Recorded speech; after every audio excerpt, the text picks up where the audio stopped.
a lot of people say the AI results don't feel good, but every 2 or 3 months, they are able to produce results which are far better than the earlier version. So the speed at which these programs are learning is incredible. So I am sure that it's going to be even more disruptive in the way that things are happening here. As has been the conversation around AI, that it will favor a certain set of people, and similarly, a certain set of people it won't. Like, let's say, freshers who are coming in. AI is the fourth candidate. If there are four candidates or three candidates, AI is also another person. In any creative pursuit or any creative field over there, you have to see what is being considered good, what is good cinema, what is good art. You have to understand why something won, what would have been the problem, how is it that they are solving it. If it's an international one, of what you are exposed to, what globally they are doing, they are bringing something, some unique problem of their country or some unique problem of their space, and they are solving it in an interesting way. It opens your mind. It's like reading a book or a good book for a writer, or watching or going to museums for an art person to see what it is. And so today, apart from good writing, logical thinking, surprising solutions, presenting well, I would also look at this. Is a person conversant with the newer modes of communication and this world?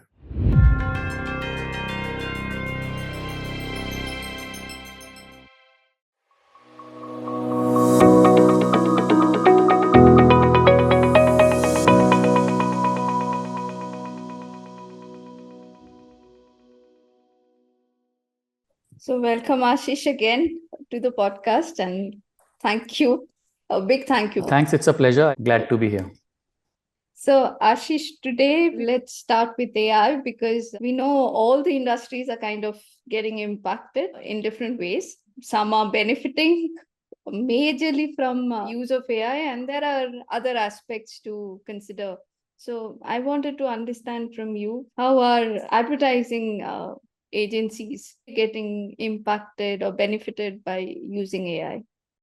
So, yeah, you're right. It's one of the biggest game-changing things that has been happening right now, and it is developing as we speak. So, as a tool for our industry, of course, it is very beneficial. The various things that you are able to do at significantly lower costs, significantly shorter time, you are able to throw up a lot of ideas. You're able to do a lot of things very, very fast, and it's only getting better with each day. There are visual generating softwares, there are visual generating AI pieces. There are things that are telling you stories. There are things that are converting, morphing images to, all the things that agencies used to traditionally play in terms of execution. So for things that we are doing, let's say it is not a television commercial, it is something that just needs to appear in some little GIF or a program, and a whole lot, because the media scape has also changed, where everything is not being made for television or cinema. It's a short consumption that I have on my phone. So I don't need to be very, very refined and fine. And in a world where brands need to engage very often, it's not like one commercial a year or like two ads in a newspaper, but you have to be always on. You have to always engage over there. In that kind of a world,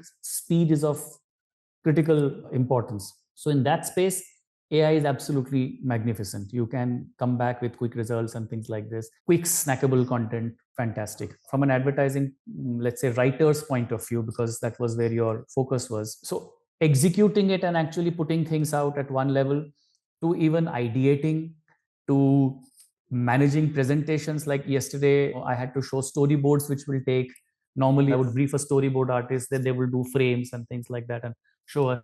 Now that happens over a prompt. I can make some changes. Similarly, trying to locate images, first you have to search for images, hunt for images, morph them, change them. Now a command. So those things are very, very beneficial in terms of delivering with speed and with a certain aesthetic sense to clients. So that's on the good side of it. And the other thing is that it's moving very fast. So a lot of people say the AI results don't feel good, but every 2 or 3 months, something else, some new angle, and they are able to produce results which are far better than the earlier version. So the speed at which these programs are learning is incredible. So I am sure that it's going to be even more disruptive in the way that things are happening here. Where the issue is, or rather, as has been the conversation around AI, that it will favor a certain set of people, and similarly a certain set of people it won't. Like, let's say, newcomers, freshers who are coming in. AI is the fourth candidate. If there are four candidates or three candidates, AI is also another person. So I may not need as many youngsters, or Another way to put it is I would probably prefer somebody, a youngster who would know how to use AI for better results, a more productive kind of a person. So yeah, I mean, it's hugely varied. If you ask me a specific area, the ramifications of this is in hiring, in delivering, how agencies function. Large agencies are going to be using it, and small agencies are going to be using it in different ways. So it's quite vast. So I'm just picking up one point Aspect. here. Yeah. So let's say we understand that the first level of juniors, if I may say, Right. freshers who want to come in and join, although you can come in from any education stream, academic stream, but I think the bar of what they need to learn or they need to know is a little higher than what it used to be earlier, I believe. Because as a fresher, the kind of writing you can produce, you will already get from these AI tools, ChatGPT and similar such options that are available. And do you agree with that? In some ways, I mean, again, it's such a nebulous time that you can answer that in many ways. So let's say you're a content creating, as in web news program or collecting or some story, that kind of thing, manual about cars and things like this. Yes, you can. I mean, you've just replaced something. It's something factual, something already exists, and your job was actually to source from the web and write content and put out, like a newsletters. That for sure, somebody who can just prompt, and because it is doing your search and it is going to set it up in stories and it can straight away put out. But wherever there is a problem solving involved in the creative industry, that okay, so this is the client's issue and this is how they wished communication to solve it, their AI is can be a tool, but it cannot give you the complete. As of now, a human being is not replaceable. On the other hand, if somebody has knowledge of how to use these tools, how to use some of these things, they will actually be producing better results, they will be faster. So in those cases, it won't replace them, but people who are freshers, who are comfortable using these tools, will have a better chance than somebody who's just come out and said, okay, I write very well, and things like this, in an industry where problem solving is what you do. Mm-hmm. Right.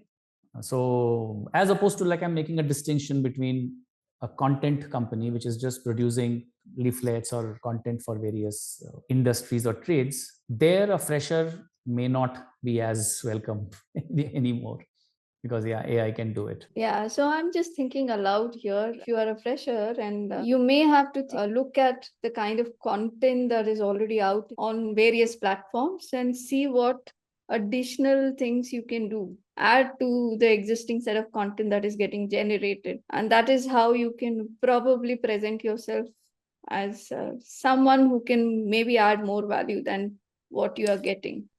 Yeah, it is. Content also now means film content, video content, and that sort of a thing. That's a different kind of a content. When I was talking about content, it was mostly the written word, which were more of writing that thing. But that will always be the case. Anybody who comes in who has a better sense of the tools of today, or is able to answer faster, better, more ideas, will be preferred over somebody who doesn't. And there is a distinct drive towards getting in people who are conversant with these newer technologies or are current with this. And the reason is simply because at one end, what you are producing is no longer that one grand film which will last 4 years. No, you're producing a lot of little ideas. Brands need to talk to their consumers far more, whether it's social media or normal other kind of things. There are many things, an activation, which is something happening live.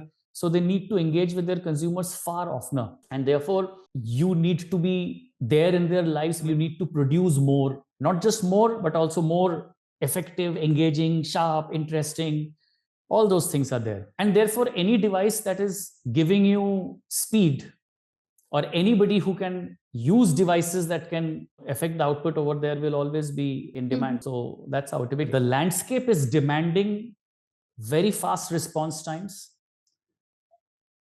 good engaging content, and at speed. So therefore AI, and therefore people who can use AI.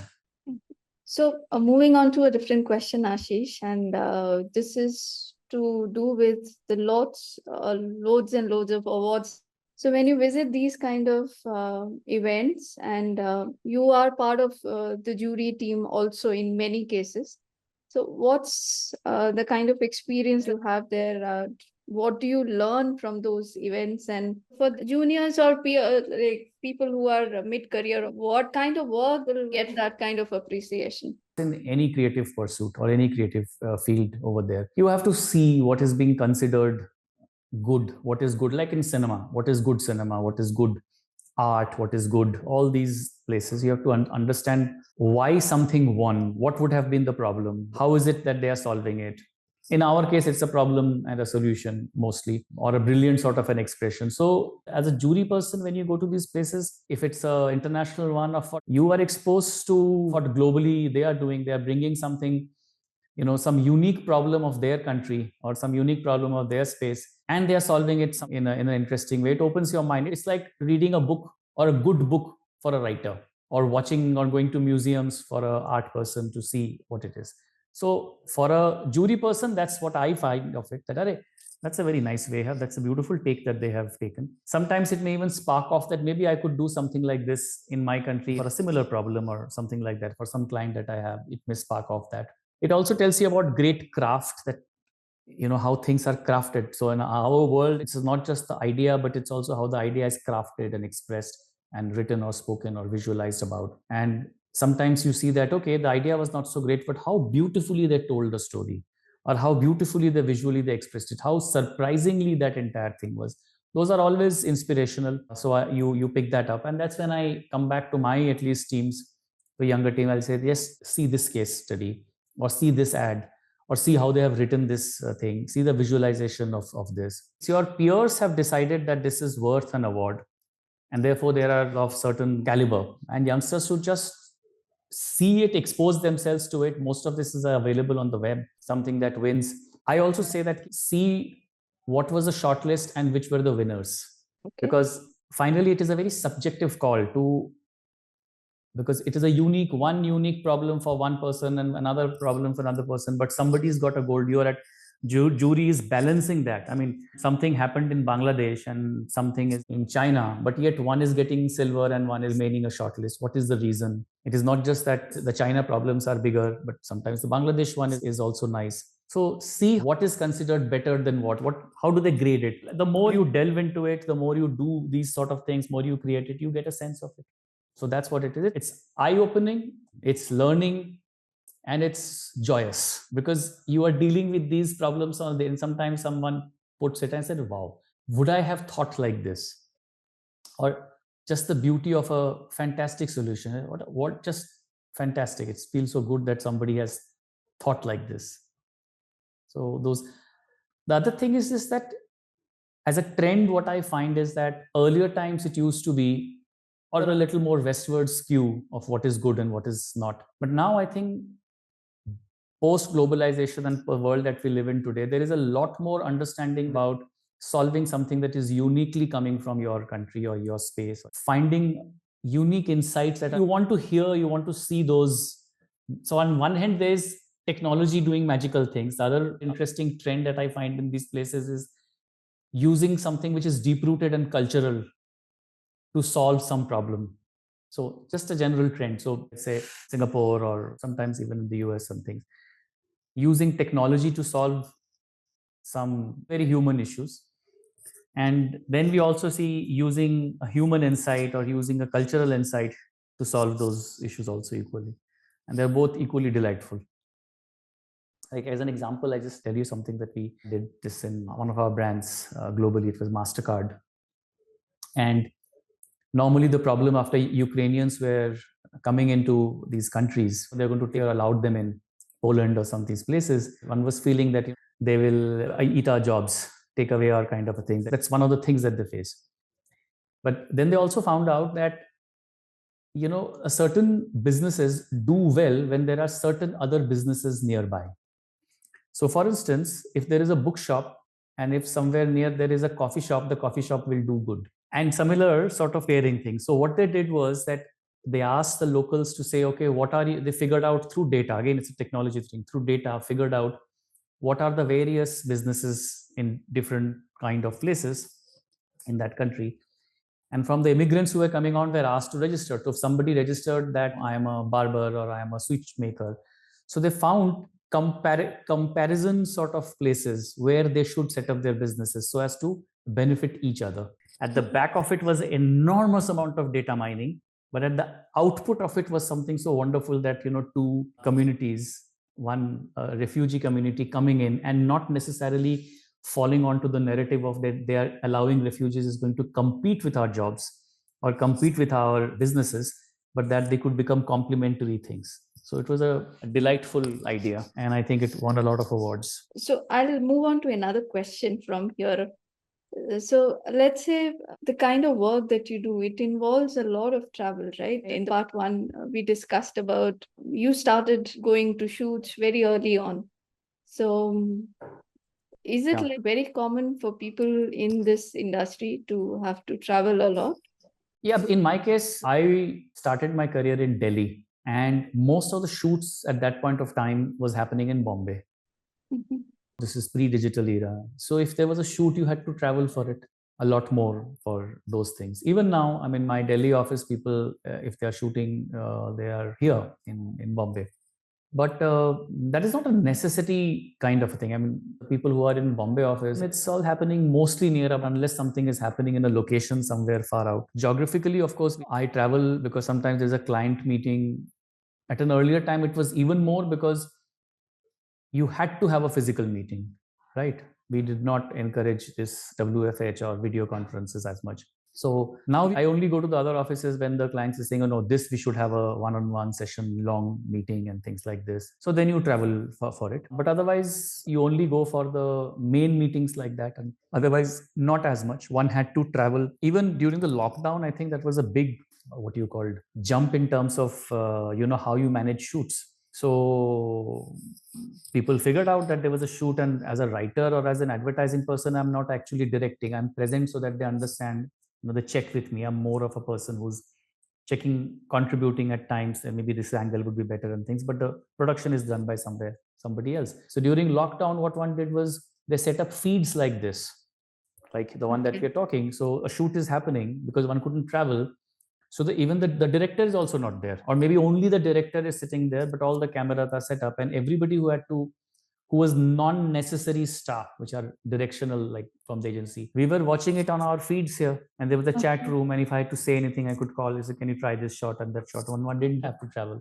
One doesn't do that as much anymore, but that possibility exists. In real time, we could supervise, as they say, or be there for the shoot without actually being there. Yeah. Okay. So the reason I asked this question is about work-life balance. So do you think that is challenge in the industry, or it's like possible to work it out?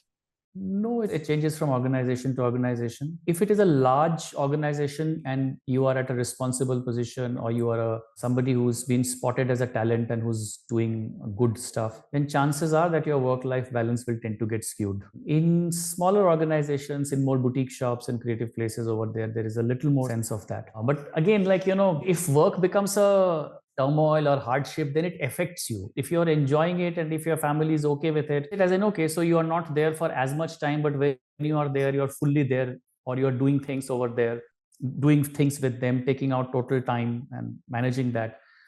So that is from individual to individual. It also is there. For instance, I have let's say a 5-day thing with my family. Now, right at that point in time is also going through some severe thing. Now, my choice at one point of time used to be that, okay, I'll have to cancel one of the two. I'll have to go out, or I'll have to cancel the chutti. Now with technology and these things, not as much. So I can be there with them full time, but I can trick out a little time for myself, a little 1.5 hours, so that the work can go on. So you're able to balance it a little better now with these kind of things than one could at an earlier. I mean, the choice was a little more harder, that you had to be either here or there. Now you can manage it a little better. I mean, if you are so inclined. So now coming on to the hiring aspects, when you're hiring, let's say, junior freshers for your organization, so what are the aspects that you would want or look for specifically? So advertising agencies have hired people from creative, from planning, servicing. I'll keep my answer mostly to creative right now.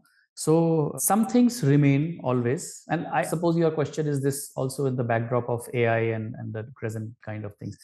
So some things will not change. You will look for somebody who's bright, somebody who's fertile, somebody you can get a sense that has a presence, talks well, or has surprising solutions. Usually there is, if somebody has spent some time, they would usually have a portfolio of the ads or the work that they have created in the past. I usually look for youngsters if they haven't worked for too many years, or just a junior person, 1 or 2 years, something. Most of these places don't come to me now, but when I used to, I don't just look at their advertising portfolio, because advertising portfolio is a function of which agency they are in and what are their clients, what kind of a boss or an art partner or a planning person is there. It's a function of a whole lot of other people on what they have approved. I also look at the work that has not made the cut, which is there proactively, or the work that they didn't see the light of the day, because that tells me how that person has thought and not necessarily what their agency has approved. And I also like to usually see creative people are usually driven, and it is not that the advertising work is the only creative work they would have done if they are younger people. I have hired people for poems, I've hired people for their write ups, something that they have done interestingly, even for not an iota of advertising work, or something that they could tell a story in a very interesting way. Those things are still, for youngsters, those things are still very important, because that tells you how that person thinks, what is devoid of any sort of other background, how that person is thinking. Yeah, so that's what I would look for.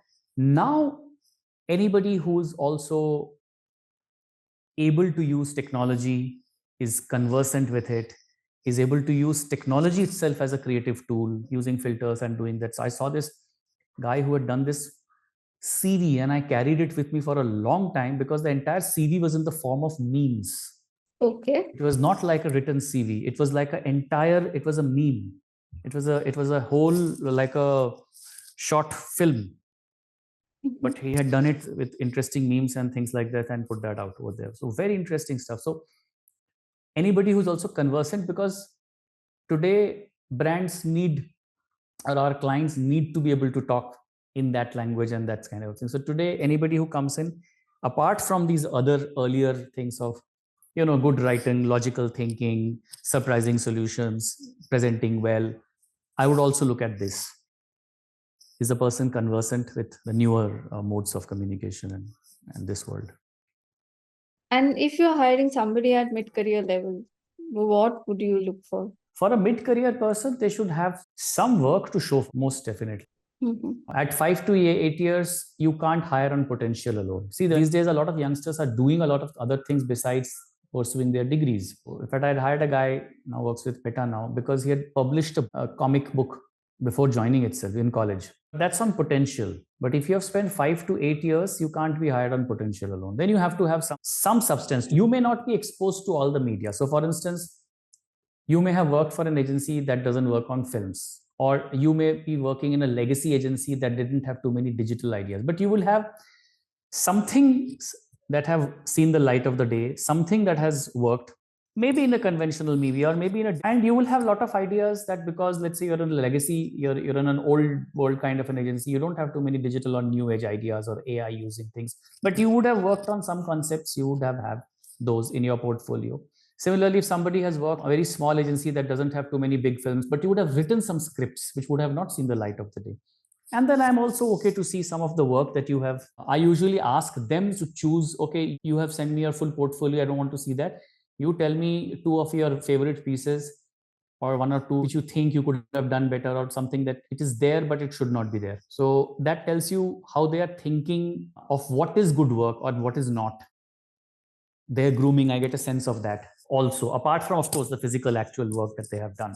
So apart from this skill of being able to write well or being able to create some good ads, there must be other things that you look for, right?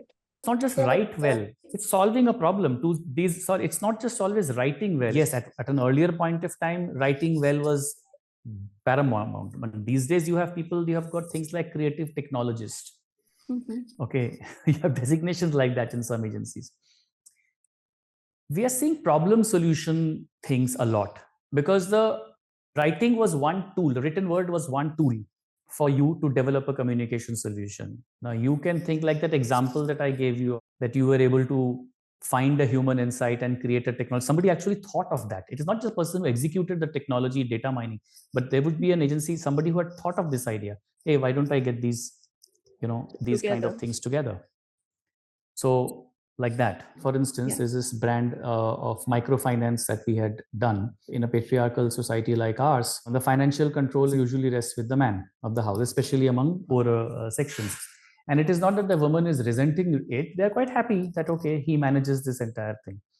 So one of our clients, which is a microfinance bank called Ujjivan, they serve the unserved and underserved, therefore poorer people. They wanted to get in what you called women onto this. So one of the things that the idea that we had done was that when you get married, you get a lot of these lifafas and cards with 10 rupees, 50 rupees, 20 rupees that you get. And these lifafas are available everywhere, and they come with a 1 rupee stuck on them. Right? If you have seen those lifafas, those envelopes with the 1 rupee stuck in it, they're called shagun ka lifafa.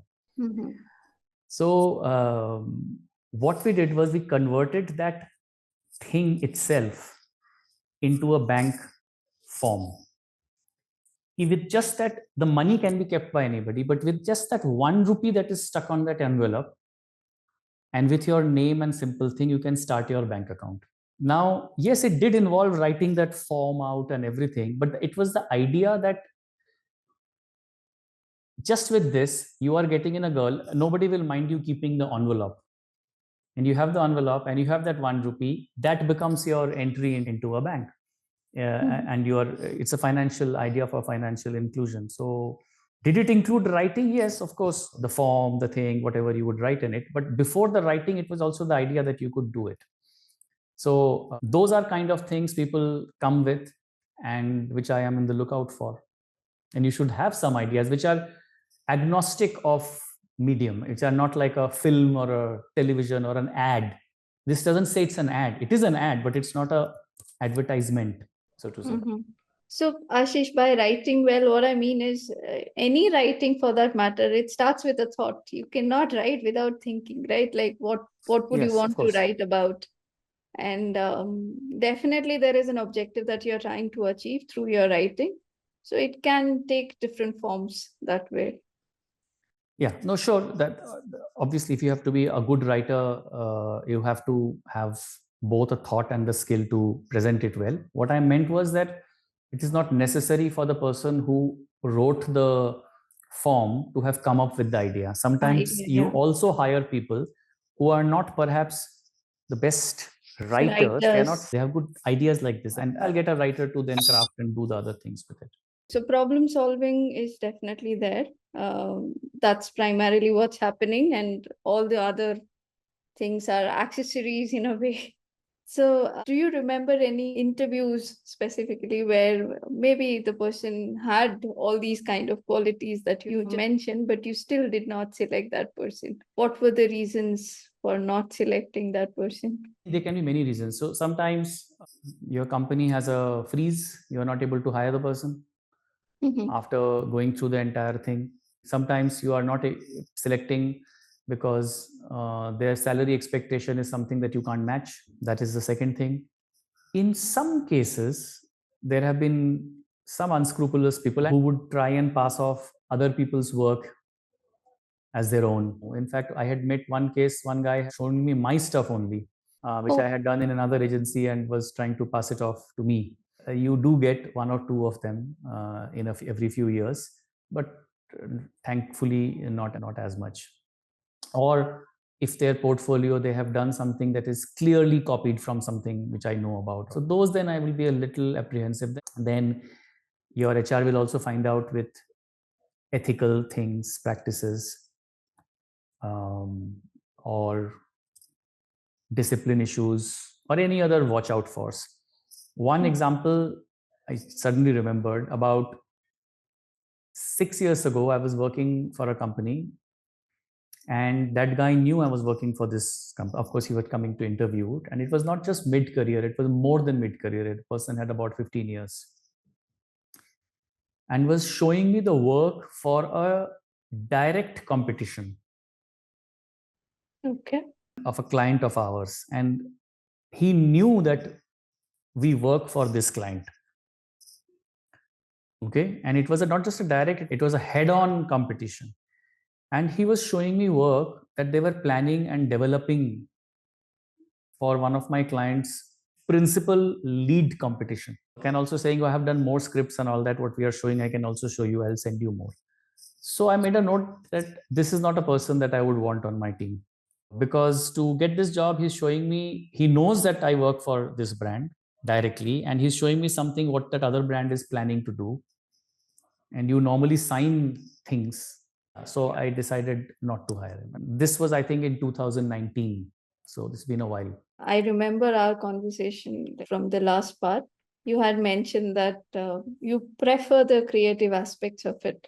As you grow in the creative line, you are providing a complete solution to your client, which means there is a creative aspect to it, there's a strategic aspect to it, there is a resource aspect to it, which means that certain kind of talents that you will have to bring on board. So when you produce a certain piece of work, it will call for certain directors who may be charging more. So you may have to convince your client to pay that much more because the results are that much. Or in case he doesn't have the budget, figure out and work harder. So yes, there are those aspects of it which are non-creative in nature, but they are part of what you have to deliver as the final output. So thinking about solving a problem, as we call it, idea ko crack karna, that is one kind of joy. There is another kind of joy. Okay, now that it is crafted, who are the people that I'll get in? Okay, this guy writes songs very well, it requires a song, and get that person in, get that part of it, get him to jam with him. That is another kind of a thing, which is crafting it and putting it to thing. Then there's a third thing of selling that concept. That's a different part, that let the client buy in. In the old days, creative people actually did not go and sell, like I'm talking about in the 90s. You would give it to a servicing person who would go and sell the ad or the idea. But these days, what has happened is sometimes we are perhaps the best people. If you have conceived it, if you have worked in the team, you are perhaps the best person to actually express it and sell it. So yes, it may not be the most creative aspect of it, but it's a very important aspect of your entire job. And these days, when you are producing it, it's also cost. You work with a director 20 times, the client, he's not refusing, so you have to make those calls. Now that's a business kind of a conversation. So it is not, I wouldn't say, I mean, it can't be enjoyable to call up and negotiate on a business kind of a scenario, but it is important for the final output to come out here.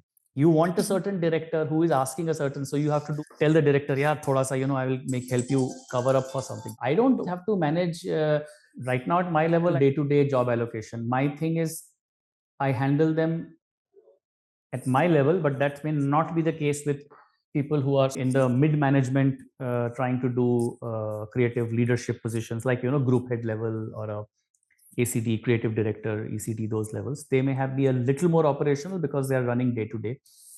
For me, it is like a project. Okay, I am doing this project from end to end. I work with a group of people, I'll get in the resources.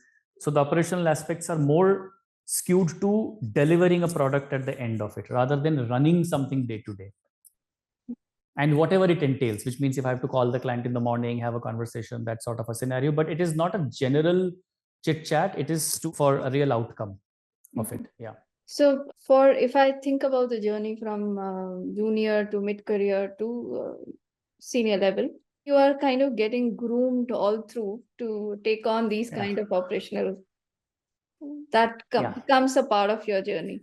In India, this is the way that it happens, that as you grow from being only about your work to somebody else's work, to a group's work, to your branch's work, so automatically it will entail doing more than just creating. It will entail interacting, getting in people, selling. So those things will progressively rise as you move to the right. Okay, and two last questions. Any book recommendations and any last piece of advice for people? First, of course, today you need to read not just book, audio, film, internet, everything. I mean, as they say, first you're a sponge. It's a classic creative thing. The more you're larger, what we do is that you are presented as a thesis, antithesis, and synthesis model. What to say? So if you have a problem that is presented to you, the larger your worldview, the more you will be able to find an antithesis point to it and come up with something new. So earlier it used to be only books and cinema. Now, of course, everything, life itself. So there is no specific kind of a thing over there. But I would definitely say that, like in cinema or like in music, you should listen, you should see what others have created. So there are sites like, lovetheworkmore.com. You should see what other things are being produced, how they have solved a certain thing, how they have crafted it, how so that becomes your storage. But if you're only watching advertising and only watching, case studies of advertising, that is not a good idea at all. You should have a larger worldview of life. My personal favorite from the ones that I have read was a book called Hey Whipple Squeeze This. Mhm. It's by a gentleman called Luke Sullivan. He had created some absolutely astounding work back in the 90s. And he has been updating that book, but it's a great, fun read book for advertising to my mind. Hey, Whipple Squeeze This. I haven't, the version that I have, I think, is about the 2000.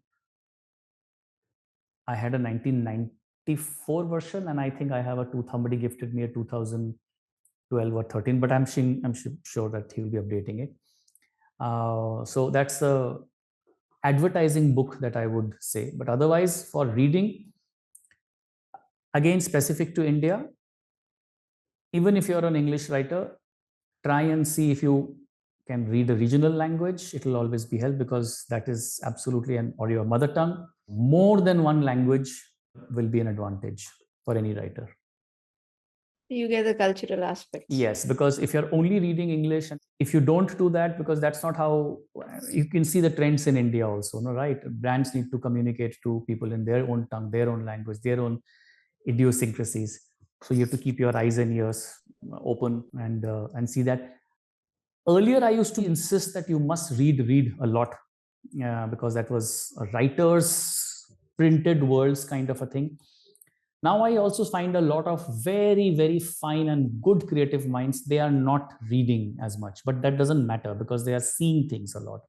They are hearing things a lot. They're listening to audibles, they're listening to podcasts, they're seeing a lot of films, they're seeing a lot of short things, GIFs, stand-up comedies. So earlier I used to say that you must read to be a writer, you must read. I'm not so sure anymore. In the present environment, it'll always help, but not absolutely necessary. There is a lot more forms of communication that you can consume. Yes. And especially some very talented and some very, very gifted creators are not readers. Mm-hmm. That would be a good thing to hear for many people, that I don't have to read so much. Yeah. Some of the absolutely cracker creative people that I've worked with are not readers. Some, not a lot of them, some, definitely. Okay, so with that, we'll close this conversation, Ashish. Thank you. Thanks a lot. Thanks a lot. Thank you. Likewise. That wraps up the final part of our conversation with Ashish. From crafting compelling campaigns to navigating industry shifts, Ashish shared powerful lessons from his journey in advertising. His insights on storytelling, creative problem solving, and adapting to AI-driven changes provide valuable takeaways for writers and aspiring art professionals.